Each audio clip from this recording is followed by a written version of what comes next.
दोस्तों, हर एक इच्छाधारी नागिन के पास उसकी नागमणि जरूर होती है। कहते हैं जब स्वाति नक्षत्र की पहली बारिश होती है तो उसकी पहली बूंद कोबरा सांप के मुंह में अगर चली जाए तब वह सांप अपने मुंह से नागमणि उत्पन्न करता है, और जब वह सांप नागमणि पा लेता है तो उसके अंदर दिव्य शक्तियां आ जाती हैं, जैसे कि नाग का इच्छाधारी रूप धारण करना और पलक झपकते ही कहीं से कहीं पहुंच जाना और अपना आकार कितना भी बड़ा कर लेना और कितना भी छोटा कर लेना। ये सारी शक्तियाँ उसके पास आ जाती है। कहते हैं नागमणि की रोशनी की प्रकाश बहुत ही तेज होती है, जिसे कई किलोमीटर दूर से भी देखा जा सकता है। परंतु दोस्तों, एक इच्छाधारी नागिन अपनी नागमणि को हमेशा दूसरों से छुपा कर रखती है, परंतु जब भी कोई उससे उसकी नागमणि को छीन ले तो वो नागिन का गुस्सा 7वें आसमान पर होता है।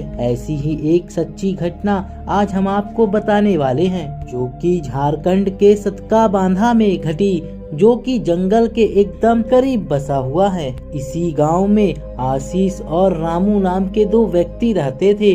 दोनों की बहुत ही अच्छी दोस्ती थी और दिन के समय वो दोनों अपनी बकरियों को चराने जंगल साथ जाया करते थे।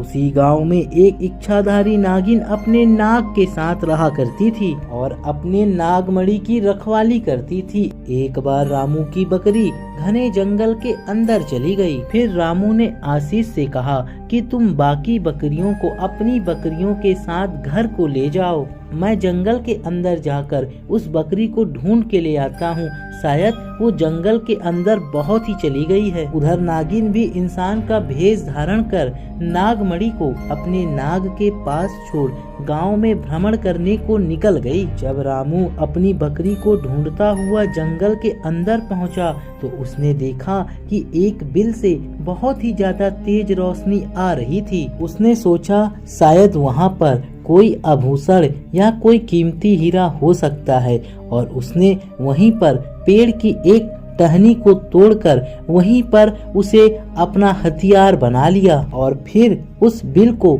जोर जोर से मारकर तोड़ने लगा। उस बिल को तोड़ते समय रामू डंडे से बहुत ही तेज प्रहार कर रहा था, जिससे दो चोट उस नाग को लग गया और फिर उस नाग ने उसी समय वहीं पर अपना दम तोड़ दिया। जब रामू ने नाग को देखा और उसके पास उस चमकती हुई चीज को देखा तो वो समझ गया कि ये नागमणि ही है। उसने पहले यह सुनिश्चित किया कि नाग जिंदा है या मर गया। जब उसने पाया कि नाग मर गया है तब उसने अपने जेब से एक सफेद रुमाल निकालकर उसमें उस नागमणि को सुरक्षित कर लिया और भागता हुआ वह जंगल से बाहर निकल गया और वह भूल गया कि बकरी जंगल के अंदर ही रह गई है, जिसे ढूंढता हुआ वो गया था। इधर नागिन जब वापस जंगल को आई और जब उसने अपने बिल पर देखा और नागमणि को नहीं पाया, साथ ही नाग को बगल में मरा पाया,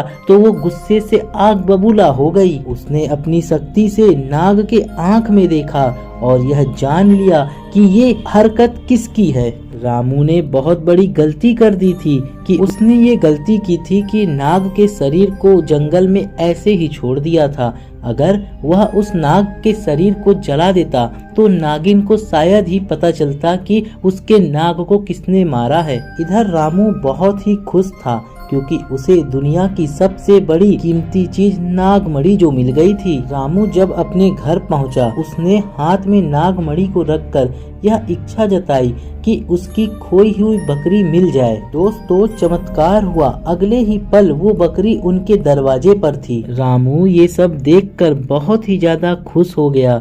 उसने नागमणि के बल पर अपने घर को ही बदल दिया और अब वह गांव का सबसे अमीर और करोड़पति इंसान बन चुका था, और सिर्फ नागमणि से।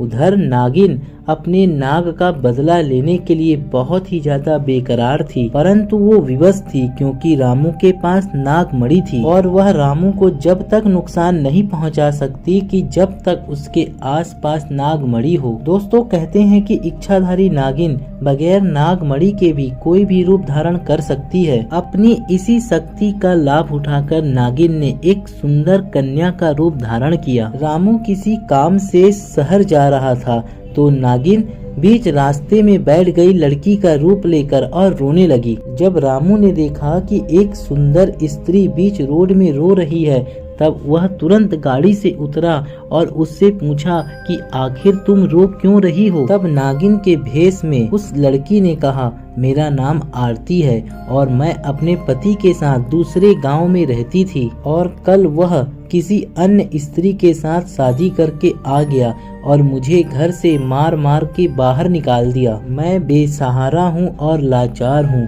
रामू को उस लड़की पर दया आ गई और उसकी सुंदरता को देखकर रामू बहुत ही ज्यादा मोहित हो गया और रामू उसे अपने घर ले आया। धीरे धीरे रामू और आरती उस नागिन में दोस्ती शुरू हो गई। धीरे धीरे उन दोनों का इतना ज्यादा गहरा रिश्ता बन गया कि रामू को उस इच्छाधारी नागिन लड़की से प्यार हो गया। एक दिन आरती और रामू एक जगह घूमने को गए और एकांत में बैठकर आरती ने रामू से पूछा कि तुम्हारे गले में यह चमकता हुआ चीज क्या है। तब रामू बोला, कुछ नहीं, यह एक साधारण सा आभूषण है और मुझे बहुत अच्छा लगता है, इसलिए मैं इसे गले में पहनता हूँ। दोस्तों, ये वही आभूषण था जो नागमणि के नाम से पुकारा जाता है। तब आरती बोली, क्या तुम कुछ समय के लिए मुझे इसे दिखा सकते हो? मुझे इसकी चमक बहुत ही ज्यादा अच्छी लगती है और मैं ये देखना चाहती हूँ कि यह चमकती हुई चीज मेरे गले पर आखिर कैसा लगता है। इस पर रामू चिल्लाते हुए बोला, नहीं, मैं तुम्हें यह नहीं दे सकता हूँ। इस पर आरती बहुत ही ज्यादा गुस्से होकर बोली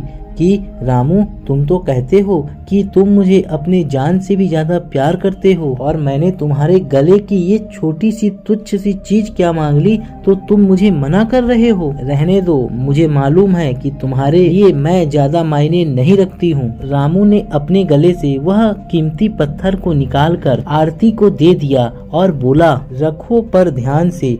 हाथ में आरती के जब वह नागमणि आई तो अचानक से आरती का रूप बदल गया। आरती एक सुंदर कन्या से एक भयानक कन्या के रूप में परिवर्तित हो गई और उसका चेहरा एक भयंकर नाग सा हो गया और उसने कई बार रामू को डसा और डस कर वहीं पर उसे मार डाला और नागिन का इंतकाम अब पूरा हो चुका था। उसने अपने नाग का बदला ले लिया था। तो दोस्तों, कैसी लगी आप लोगों को ये सत्य घटना, हमें कमेंट में नीचे लिखकर जरूर बताएं। और अगर आप लोगों को ये वीडियो अच्छी लगे तो लाइक करें, चैनल पे नए हैं तो सब्सक्राइब करके नोटिफिकेशन बेल को ऑन जरूर करें। हम मिलेंगे अगली बार एक नई खास वीडियो के साथ, तब तक के लिए बहुत बहुत धन्यवाद।